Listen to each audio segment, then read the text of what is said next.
তামুলপুৰ জিলাৰ ভালুকমাৰীত বাল্টি নদীৰ তাণ্ডৱ বিভিন্ন প্ৰান্তত প্ৰবল গৰাখহনীয়া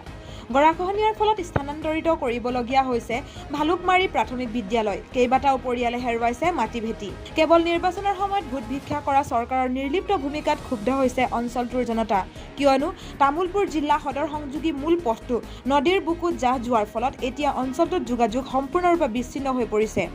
উল্লেখযোগ্য যে বিটিআৰৰ মুখ্য কাৰ্যবাহী সদস্য প্ৰমোদ বড়োৰ গৃহ জিলাতে এনেদৰে বছৰ বছৰ ধৰি জীয়াতু ভুগি থকা জনতাই স্থানীয় বিধায়ক জলেন দৈমাৰী মুখ্য কাৰ্যবাহী প্ৰমোদ বড়োৰ যোগেদি ৰাজ্যৰ মুখ্যমন্ত্ৰীলৈ কাটৰ আহ্বান জনাইছে অনতিপলমে বিজ্ঞানসন্মতভাৱে মথাউৰি নিৰ্মাণ কৰি জনতাক উপকৃত কৰিব আৰ সৰকাৰে একো বিশেষকৈ আমাক একো ব্যৱস্থা লোৱা নাই আমাৰ মেইন প্ৰব্লেম আছে দয়াৰাম চৌধুৰী পথ যেটো আমাৰ উঠিয়ে গ'ল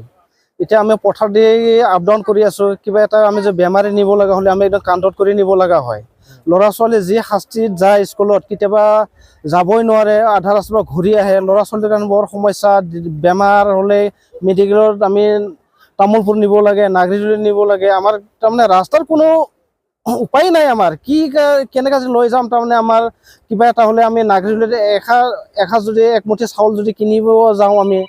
আমাৰ এনেকুৱা সমস্যা হয় আমি আগত ৰাস্তাটো আমি চিন্তা কৰিব লগা হয় তাৰমানে আমাৰ ৰাস্তাই নাই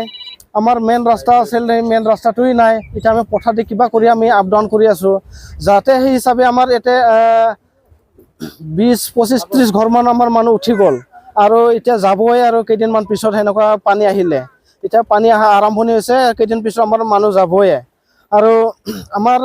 লগতে আছে আমাৰ বিটিচিৰ চিফ প্ৰমোদ বড়ো ছাৰ আৰু MLA আছে আমাৰ জলেন দৈমাৰী ছাৰ সিহঁতেও আমাক আজিলৈকে এই ৰাস্তাৰ আমাক একো ব্যৱস্থা কৰি দিয়া নাই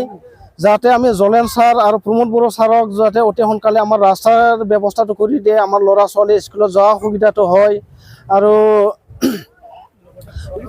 লগতে আমাৰ এইটো প্ৰটেকশ্যনটো একদম ফটাফট যদি আমাক যে কৰি দিয়ে তেতিয়াহ'লে আমাৰ চৰকাৰে বিটিআৰ চৰকাৰক আমি একদম ধন্যবাদ জনাম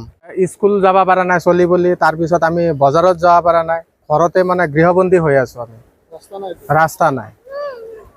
পথাৰে দি যাব লাগে আলি চালি ভাঙি কনে মানুহে গালি পাৰে হয় না ইয়াৰে পৰা ঘৰ মোটামুটি ধৰক